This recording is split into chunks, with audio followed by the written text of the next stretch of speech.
and we're going to discuss female psychology. Now, Savoy, this is really your specialty. What are women looking for in a man? Do not sulk. If you get rejected for anything, it's not a big deal. Don't sulk. Don't ask why she won't kiss you. Don't get into some logical argument. Here's an overriding thing about female psychology, and if you don't remember anything else from this interview, well, it'll be a giant waste. But if you don't remember anything else from this interview, remember this. Change her mood, not her mind. Never deal with a woman's emotional issues logically. You'll get nowhere, and all you'll do is solidify them. So, you try to kiss a girl, that's an emotional thing. She doesn't respond that well. That's fine. Just keep playing on. I'll usually tell a girl, that's fine. I'm going to try this again in a couple minutes. And I'll actually verbally tell them that. They'll laugh. I'll continue talking. And in a couple minutes, I'll try it again. Now, we've all heard about guys who were given a fake phone number by a girl. We all know someone that's happened to. Why don't women just tell you that they're not interested if they're not? Women fear social awkwardness the way that most people fear hand grenades. Women will go to extraordinary lengths to avoid anything that has a hint of being awkward. For example, a woman may cancel on a date because she doesn't know if the two of you will get along. I mean, it's a totally foreign concept to a guy. I mean, you ask a guy that, it's like, well, I guess we won't know how we're getting along until we go out together, and then we'll see. And if we're not getting along, well, then, we'll cut it short and no harm, no foul. I mean, a girl may be sitting there petrified at the thought that, well, what if we go out and we don't have anything to talk about? And that'll be really awkward.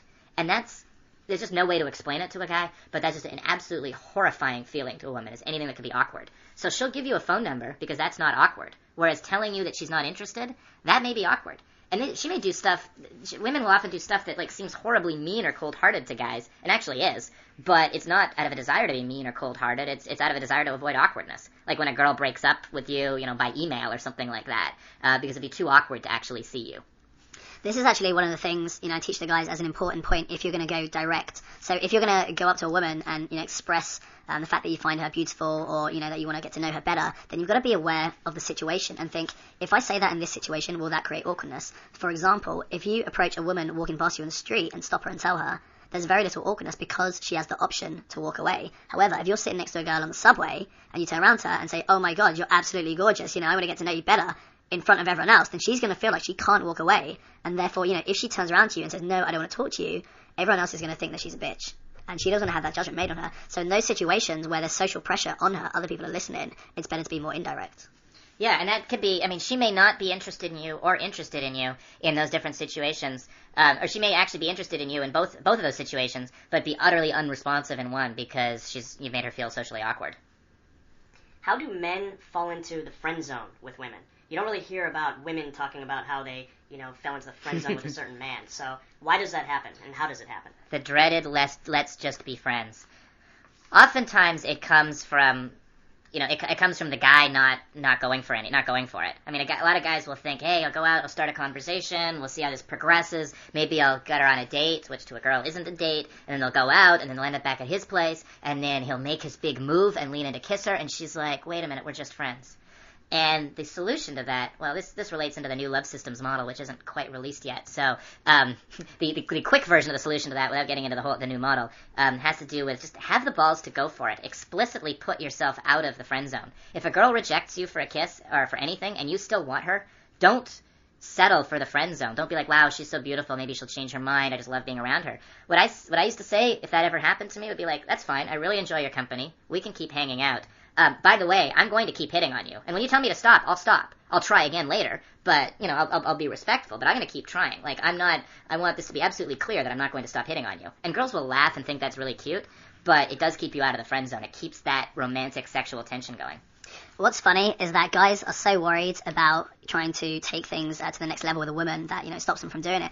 But I realized a long time ago that actually when you make, you try to step things up, try to advance things physically, even if she doesn't want to do it, so even if she says no, she still respects the fact that you tried because you're demonstrating your confidence there.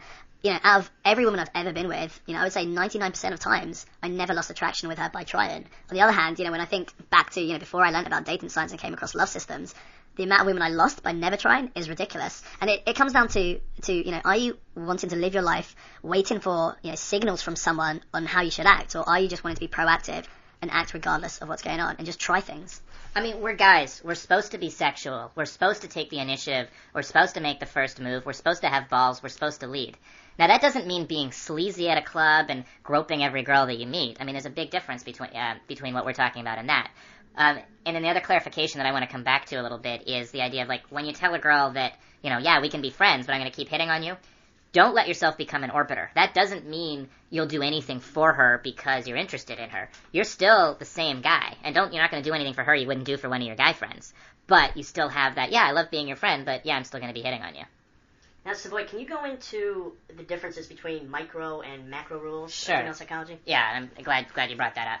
Macro rules are the kind of rules that are going to apply to all girls. So, a lot, fashion rules, for example, like how you dress, how you generally are going to act in public. Like, you're not going to, generally you're not going to strip naked and dance on tables. You're polite to strangers. If somebody asks you, the reason why functional openers work is because of macro level social rules. If you ask somebody the time, no matter who you are, they're socially obligated to answer. Now, you're going to need one hell of a transition to turn that into a normal conversation, but that's a principle of why it works. Most people know what the macro rules are. Where it gets interesting is the micro rules. And those are the rules that might apply to a given social circle. And that's important. It applies to a social circle, not to a person. So there's the example then of a girl that, when she's with her work friends, may feel that she's under certain rules, like, we don't talk to any strangers at all. It's just us going out for a drink. It would be rude to talk to other people. To her party friends, to friends of her boyfriend, to whatever. And there's different rules that govern her behavior. Not just her sexual behavior and behavior with guys, but what she's wearing, how she dresses herself up. Some girls, when they're out with some of their girlfriends, they have to get dressed up to the nines because their girlfriends are going to be dressed up to the nines too, and they don't want to bring the group down. And sometimes with other friends, they're going to go with their friends that are really casual, and they would be perceived badly if they put too much effort into their appearance. Now, Sol, since you lead the day game seminars for us, I'm sure you probably go into this during the seminar, but what goes through a woman's head when you approach her during the daytime as opposed to in a nightclub? What's the difference between female psychology during the day and night? Well, in a nightclub, she is completely prepared for your approach. She goes out to bars and she's looking good and she knows that guys are going to come approach her. So she's got all these sort of defenses up, which is, partly everything we teach at Love Systems is designed to get through those defenses.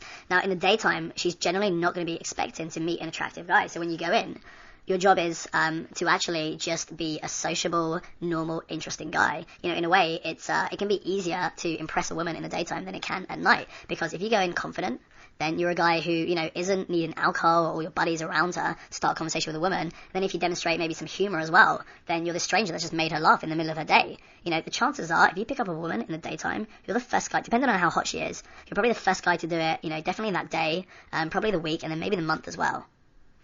Yeah, and you meet a woman in the daytime, it's a lot harder for her to lump you in with a bunch of, quote, random guys, unquote. Whereas at a bar, she's probably lumped you in with all the other guys when you approach. And yeah, we do break down those barriers and those defenses, but like Sol says, they don't even exist during the day. The thing is as well, is that when, you do pick up a woman in the daytime, because it's so rare for her, it's an incredible story that she can tell her friends. The best connections I've made with girls in the daytime, they tell me about how, they love telling their friends how we met because it was this charming, romantic story. On the other hand, when they go out to a nightclub and take a guy home, it happens to them often. They've done it before, and they tell their friend it's not that impressive. But, if they meet some guy in a cafe at 2 o'clock in the afternoon and then they're in bed with him at, say, 9 p.m. that night, it's much, much rarer, so it makes her a whole more charming story. Yeah, I'll even pace a girl's reality with a nightclub or steal her frame by talking about how, like, look, if we ever run into any of my friends, there is no way we can say we met at a club. Like, I don't know about you and your friends, but, like, with us, that's just not what we do. Like, blah, blah, blah. And I'll pace her reality that way, and that'll instantly make her feel more comfortable, too. What goes through a woman's head when she's talking to someone as opposed to what goes through a man's head when he's talking to someone? That's a really good question, because there's really a couple of different things that are going on, and conversation is different for men and for women. It doesn't always have to be. When you're talking to a clerk at the grocery store, it doesn't really matter whether it's a man or a woman. But in terms of social interaction, it absolutely does. Women often communicate or talk for just the sheer pleasure of communicating, for the sheer pleasure of sharing emotions, of conveying emotions, of creating emotions in others. Women use 3 times as many words in the average day as a man does. Whereas a man generally talks for the purpose of conveying or receiving information. And these are generalizations, not, men aren't all one and women aren't all the other and so on. But there's some interesting implications of that. One is, of course, you have to develop conversational skills to succeed with women. I think that's obvious. But 2, a mistake that I see a lot of guys make, and this is especially in relationships, and we address this in detail in the relationship management DVD set that's coming out, is a lot of times a woman will come home and she's talking about a problem, or even she's talking to some guy in a bar about a problem she has. And a guy, being naturally solutions-oriented and logical, wants to jump in and solve it. So, well, you had a bad day at work? Well, did you try talking to your boss about it? Did you try talking to this person? Oh, maybe you need a different job. Why don't we work on your resume tomorrow? And seriously, guys, and I've done this with ex-girlfriends of mine, and I just didn't understand that really when a girl talks about her problems, unless she's asking you specifically for help, what she generally wants is empathy and understanding, not solutions. And I think that's hugely important to keep in mind. The key phrase there is, if a woman ever says to you, you're not listening, then that basically means you're offering solutions and you're not offering just the willingness to listen and being empathetic. This is something, happened to me with my first couple of girlfriends as well. We'd constantly get in arguments because I was trying to fix her problems, and she'd say, you're not listening. And I was like thinking, well, I've heard everything you've said, I am listening. But what she means is, you're not reassuring me, comforting me, and offering empathy. And that's a great point. It gets to another one of another key phrase you'll also often hear a woman say, which is too complicated. It'll happen often, especially as guys starting, reach an intermediate level, that they'll want a girl to do something, and she'll say it's too complicated. Like, here, drive to the, you're giving a girl directions to your place, and, oh, that's just too complicated. Why don't we meet somewhere else or meet another time? What too complicated means? Women are smart as men. If Brad Pitt was in your house, it wouldn't be too complicated. She'd figure it out. What too complicated means is you are asking for more logical work than the emotional payoff she's going to expect.